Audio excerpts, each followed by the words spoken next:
Behind me is the USS Iowa. It's not just any ship. This battleship was used in World War II and hosted Presidents Franklin D. Roosevelt, Ronald Reagan, and George H.W. Bush.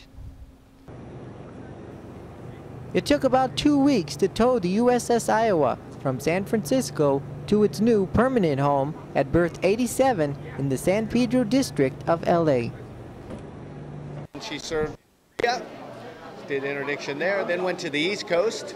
Then after that, she was reactivated again in the Cold War. Cold War, her first assignment was in Lebanon, where she was protecting our troops ashore there. Then she also served in the Persian Gulf, escorting tankers against the Iran-Iraq war conflict. So how was this location chosen for the permanent place? Well, San Pedro and the Port of Los Angeles was actually home of all the battleships back in the 20th century.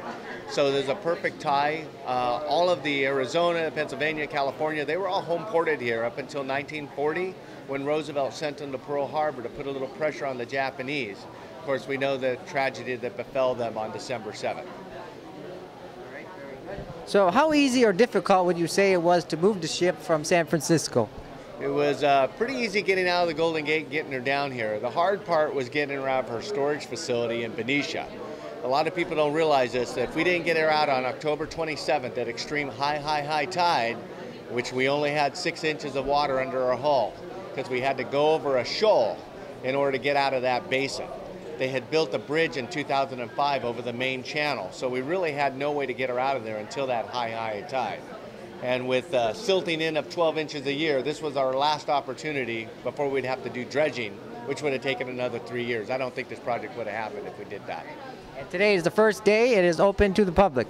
Today is first day, 10 months from award to opening. We wanted to make sure we had her here for July 1st through the 7th for the veterans.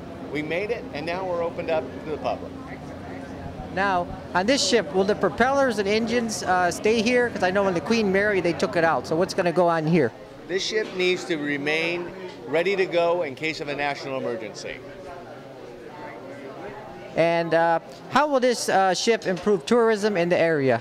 Well, we're hoping to bring in about 200,000 visitors to the San Pedro area, and in conjunction with the waterfront development of the Port of Los Angeles, there's another $1 billion being invested by the port to develop this whole San Pedro waterfront. We know that that's going to generate a lot for the local San Pedro economy and Los Angeles in general, because San Pedro is a community of the city of Los Angeles. I understand this is the only battleship to have a bathtub? This is the only battleship with a permanently installed bathtub. There is a temporary one that Halsey wanted on the New Jersey, and I'm not sure if it's still there or not, but we have a permanently installed bathtub. Can you go over the ticket info and hours? You should probably buy them online, pre-purchase them at pacificbattleship.com.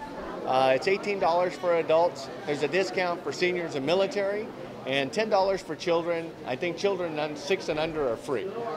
Very good. Thanks for joining me today. Hundreds of veterans celebrated America's birthday on the USS Iowa.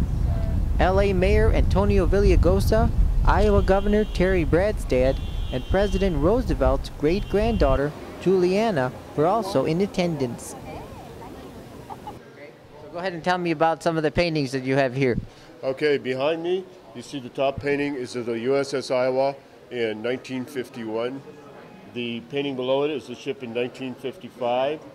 And I've donated a ship, painting of the ship in each and every era that it was built. From 1943, there's a painting from 1944, one from 1951, 55, and 1989. I've donated 70 paintings to the USS Iowa, and they are every battleship the United States used in World War II. And they're eventually going to be incorporated on board the ship into the museum, because Iowa is not just about the Iowa, it's about all battleships that the United States had.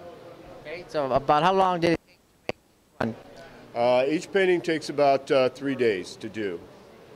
Okay, very good. And you're going to be donating them, so about how many of them are here right now? Right now there's about a dozen of them. The rest are aboard the ship at various locations. There's some in the captain's cabin, there's some in the wardroom, and there's some currently in storage. Now, are you going to be selling them in the gift shop too and everything? There are prints of the paintings of the Iowa available through the ship store. They're available directly, and they're also available online. And if you come down here, I am available most times to be able to sign the prints for you. Okay. So now you got the hat and everything, so were you a veteran too? I was a veteran, but not of the USS Iowa. I was aboard the USS Kitty Hawk. And then I was in the Army with the Nike Hercules program. Any more comments here? No, just to invite everybody to come down to Iowa and see what a real battleship looks like. And like they say in the movie, ain't gonna sink this battleship, no way. The USS Iowa is 14 stories high, 887 feet long, and it weighs more than 45,000 tons. As of today, the USS Iowa is open to the public. Visit www.pacificbattleship.com for tickets and more information. Reporting from the San Pedro district of LA, I'm Jason Rzucidlo for AmericaJR.com.